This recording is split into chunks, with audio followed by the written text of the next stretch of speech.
Sa femme, maigre, volontaire et toujours mécontente, n'était point parvenue à vaincre la bonne humeur de son mari. Elle se teignait les cheveux, lisait parfois des romans qui lui faisaient passer des rêves dans l'âme, bien qu'elle affectât de mépriser ces sortes d'écrits. On la déclarait passionnée, sans qu'elle n'eût jamais rien fait pour autoriser cette opinion.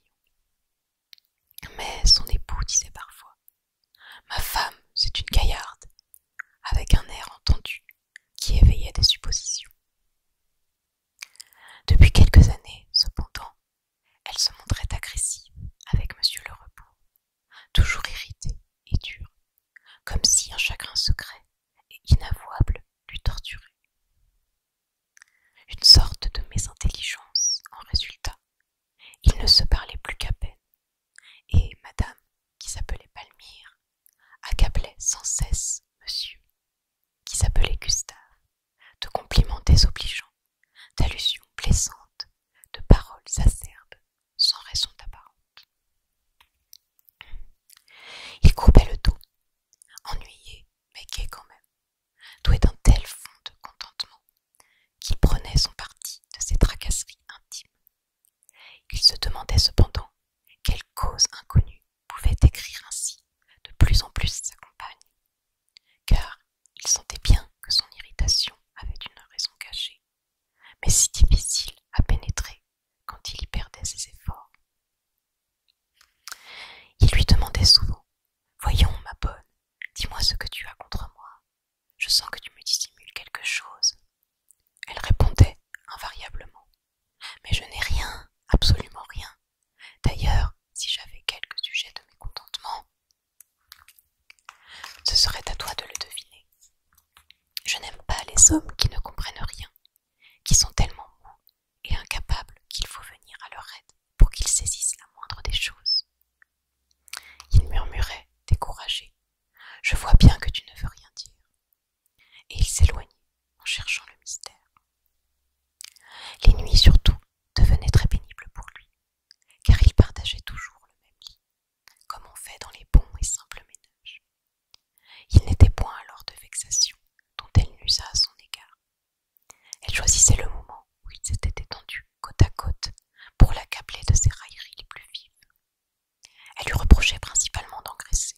« Tu tiens toute la place, tant tu deviens gros, et tu me sues dans le dos, comme tu l'as refondu, si tu crois que cela m'est agréable. » Et le forçait à se relever sous le moindre prétexte, l'envoyant chercher en bas un journal qu'elle avait oublié, ou la bouteille d'eau de fleurs d'oranger qu'il ne trouvait pas car elle l'avait cachée. Et elle s'écriait, d'un ton furieux et sarcastique. « Tu devrais pourtant savoir où se trouve ça, grand Nico. » Lorsqu'il avait erré pendant 1 heure dans la maison, endormi, et qu'il remontait les mains vides, elle lui disait, pour tout remerciement, « Allons, recouche-toi, ça te fera maigrir de te promener un peu, tu deviens flasque comme une éponge. » Elle le réveillait à tout moment, en affirmant qu'elle souffrait de crampes d'estomac, et exigeait qu'il lui frictionnât le ventre avec la flanelle, imbibée d'eau de Cologne. Il s'efforçait de la guérir, désolé de la voir malade, et il proposait d'aller réveiller Céleste, leur bonne. Alors elle se fâchait tout à fait, criant « Faut-il qu'il soit bête, ce tinton-là? Allons, c'est fini, je n'ai plus mal. Endors-toi, grande gifle. » Il demandait « C'est bien sûr que tu ne souffres plus ?» Elle lui jetait durement dans la figure « Oui, tais-toi, laisse-moi dormir, ne m'embête pas davantage.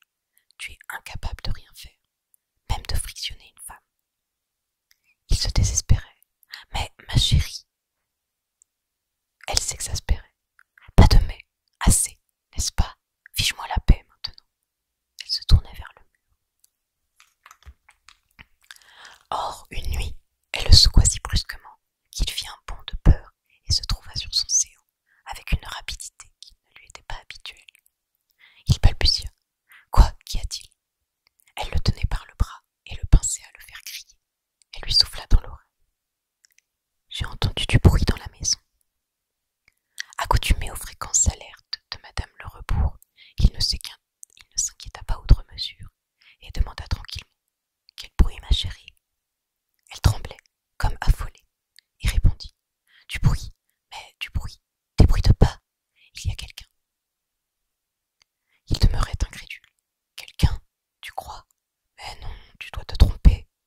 Alors, elle rejeta la couverture et, sautant du lit, exaspérée.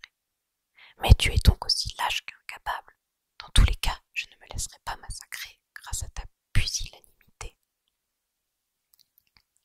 Et, saisissant les pinces de la cheminée, elle se porta debout, devant la porte verrouillée, dans une attitude de combat.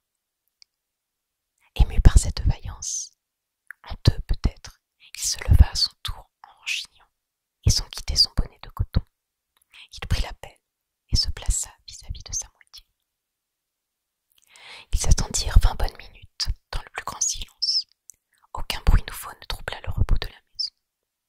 Alors, madame, furieuse, regagna son lit en déclarant « Je suis sûre pourtant qu'il y avait quelqu'un. » Pour éviter quelque querelle, il ne fit aucune allusion pendant le jour à cette panique. Mais la nuit suivante, madame Le Rebours réveilla son mari avec plus de violence encore que la veille, et, haletante, elle bégayait. « Gustave, Gustave, on vient d'ouvrir la porte du jardin. » Étonné de cette persistance, il crut sa femme atteinte de somnambulisme, et il allait s'efforcer de secouer ce sommeil dangereux, quand il lui sembla entendre, en effet, un bruit léger sous les murs de la maison. Il se leva, courut à la fenêtre, et il vit, oui, une ombre blanche qui traversait vivement une allée.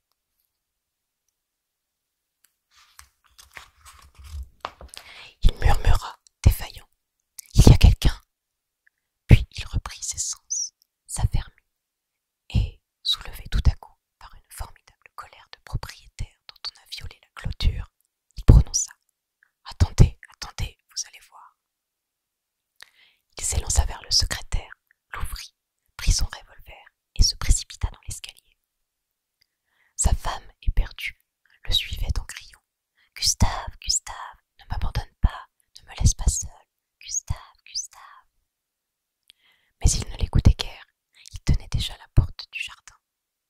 Alors, elle remonta bien vite se barricader dans la chambre conjugale. Elle attendit 5 minutes, 10 minutes, un quart d'heure. Une terreur folle l'envahissait. Il l'avait tué, sans doute, saisi, carotté, étranglé. Elle eût mieux aimé entendre retentir les 6 coups de revolver, savoir qu'il se battait, qu'il se défendait. Mais ce grand silence, ce silence effrayant de la campagne la bouleversait. Elle sonna Céleste. Céleste ne vint pas, ne répondit point. Elle sonna de nouveau, défaillante, prête à perdre connaissance. La maison entière demeura muette. Elle colla contre la vitre son front brûlant, cherchant à pénétrer les ténèbres du dehors. Elle ne distinguait rien que les sombres plus noirs des massifs à côté des traces grises des chemins. La demie de minuit sonna. Son mari était absent depuis 45 minutes. Elle ne le reverrait plus. Non, certainement, elle ne le reverrait plus. Et elle tomba à genoux en sanglotant. De coups légers contre la porte de la chambre, la fure se redressait d'un bond. Monsieur Le Rebours l'appelait. « Ouvre donc, Palmyre, c'est moi. » Elle s'élança, ouvrit, et debout devant lui, les poings sur les hanches, les yeux encore pleins de larmes. « D'où viens-tu, sale bête? Ah, tu me laisses comme ça, à crever de peur toute seule. Ah, tu ne t'inquiètes pas plus de moi que si je n'existais pas. » Il avait refermé la porte, et il riait. Il riait comme un fou, les 2 joues fendues par sa bouche, les mains sur son ventre, les yeux humides. Madame Le Rebours, stupéfaite, se tut. Il bégayait. C'était Céleste qui avait un rendez-vous dans la serre. Si tu savais ce que j'ai vu. Elle était devenue blême, étouffant d'indignation. Hein?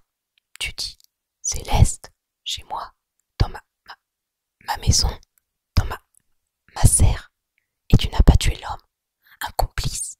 Tu avais un revolver et tu ne l'as pas tué. Chez moi, chez moi.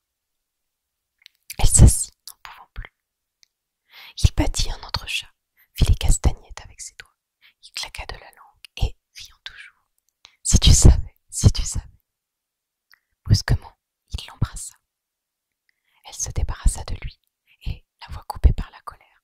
« Je ne veux pas que cette fille reste un jour de plus chez moi. Tu entends?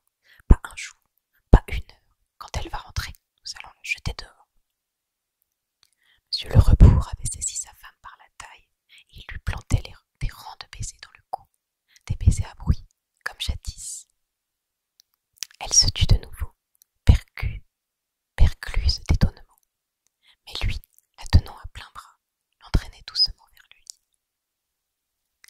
Vers 9h30 du matin, Céleste, étonnée de ne pas voir encore ses maîtres qui se levaient toujours de bonne heure, vint frapper doucement à leur porte. Ils s'étaient couchés, ils causaient gaiement côte à côte. Il demeura saisi et demanda « Madame, c'est le café au lait ?» Madame le Rebours prononça d'une voix très douce « Apporte-le ici, ma fille, nous sommes un peu fatigués, nous avons très mal dormi. » À peine la bonne fut-elle sortie que monsieur le Rebours se remit à rire en chatouillant sa femme et répétant « Si tu savais, oh, si tu